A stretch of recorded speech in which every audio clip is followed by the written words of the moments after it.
the Toronto Raptors. They are the NBA's most confused team that is so clearly not good and should just completely reboot. And they've kind of been in this situation for years. This year, right now, as we're recording, they are tied with the Atlanta Hawks for that last play-in spot, 11-15. Fitting. It does, doesn't it?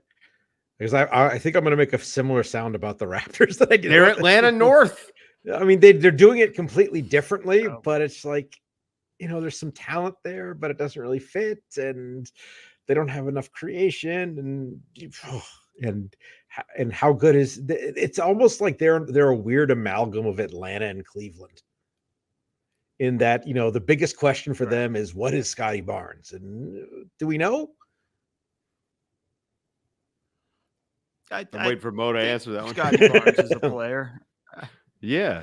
I think he's a player. I think he's a guy that I don't know if I don't think he's a number one. I think he's more of a Robin than a Batman in that instance, but I think he'd be a really good Robin. But I think the problem for them is this is a team that's Atlanta North is a great way to put it, Dave. Like, this is a team that, again, kicks the can down the line, and down the road. Like, they screwed up last year.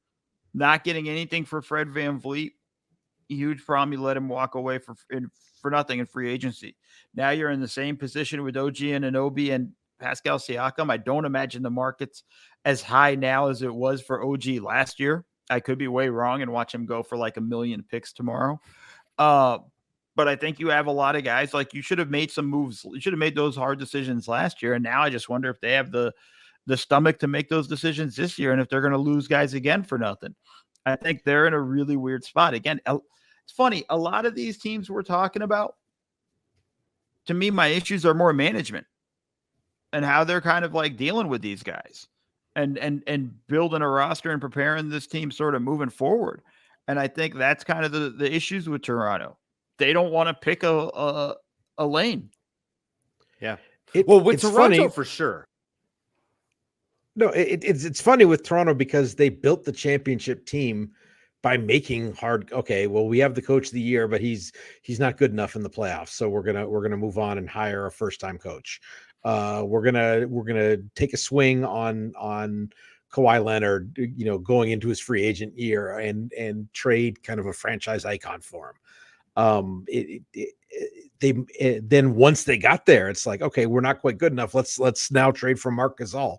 And that's how they built the team to win the title. And then since then, it's like you say, Mo, that's just sort of by not making decisions, they're having decisions made for them.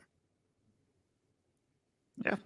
Plain and simple. I mean, they have to be hoping that, like, Indiana is going to say, we want to get OG now instead of waiting until the summer, or Pascal Siakam. Like, they got to be hoping for that in the next couple of months. Because, I mean, like, let's just throw a hypothetical. Let's say you're the Pacers and you're thinking, hey, I might be interested in this guy.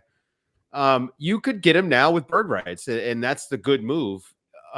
But we saw last year, we thought that might happen with VanVleet, and Toronto just had no interest whatsoever. They're definitely not going to do that again, right? It's not about no interest whatsoever. The problems, from what we hear about dealing with Toronto, is Masai will take you all the way to just you're one yes away from the deal being done, and then deciding I'm not doing it. And I think that's like, as another organization, how do you deal with that? Like in a trade discussions, like, that's brutal. And I think that's one of those things there. And I'm with you, Dave. They can't do it again, but I'm not convinced they won't. Like, it's in my honest opinion, like, I'm not confident, that they won't do it again, because they just did it and it was dumb.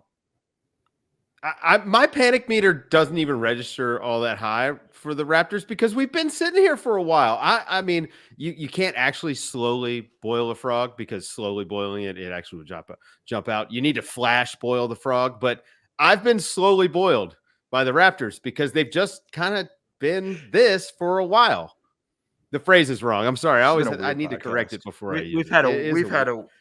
We don't podcast at night very often. It's been a long and day. There's a reason why.